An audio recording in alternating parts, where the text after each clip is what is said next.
Praise the lord. ఎలా ఉన్నారు? Christmas వచ్చేస్తుంది. క్రిస్మస్ గురించి కొన్ని విషయాలు మనం నేర్చుకున్నాము. ఈరోజు పశువుల తొట్టి గురించి మనం నేర్చుకుందాం. యేసుప్రభువారు ఆకాశ మహాకాశాలు పట్టుచాలని గొప్ప దేవుడు. ఆయన నోటి మాట చేత సమస్తాన్ని కలుగజేసిన వాడు.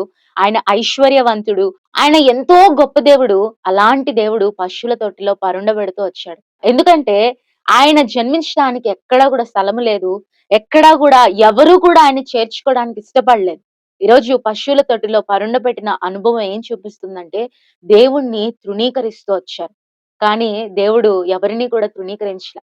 దేవుడు అందరిని కూడా ఆశీర్వదిస్తూ వచ్చాడు. తృణీకరించిన వారి కొరకు గూడా ఆయన జన్మించాడు. తృణీకరించిన వారిని కూడా ఆయన ప్రేమించాడు. తృణీకరించిన వారి కొరకు గూడా ఆయన కలువరి శిలువలో ప్రాణం పెట్టాడు. మన జీవితంలో చాలా సార్లు ఎంతో మంది మనల్ని తృణీకరిస్తారు కదండీ!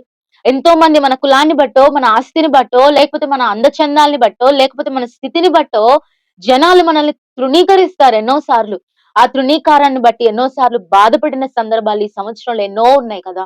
అయితే ఈరోజు యేసయ్య ఏమని జ్ఞాపకం చేస్తున్నాడంటే, ఆయనను కూడా తృణీకరించారు. కానీ యేసయ్య ఎక్కడా కూడా నిరుత్సాహపడల. కానీ ఆయన ఎంతో మందిని ఆశీర్వదిస్తూ వచ్చాడు.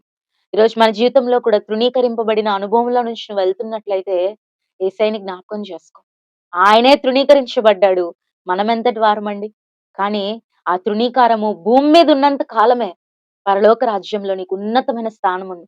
యేసయ్యని భూమి మీద తృణీకరించారు కానీ ఆయన పరలోక రాజ్యంలో తండ్రి కుడి పార్శ్వం పక్కన ఆయన ఆసీనుడుగా ఉన్నాడు. ఒకవేళ తృణీకరింపబడిన అనుభవంలో నువ్వు వెళ్తున్నట్లయితే ఈరోజు దేవుడు నిన్ను జ్ఞాపకం చేస్తుంది ఏంటంటే, ఆ తృణీకారణ భూమి మీద మాత్రమే. అది కొన్నిసార్లు మన మంచికే కూడా.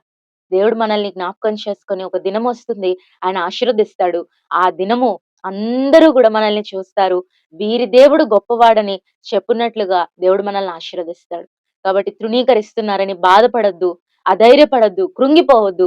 ఆయనను జ్ఞాపకం చేసుకొని యేసు వైపు చూస్తూ సాగిపోతూ ఆయన రాకడ కొరకై సిద్ధపడదాం. Praise the lord.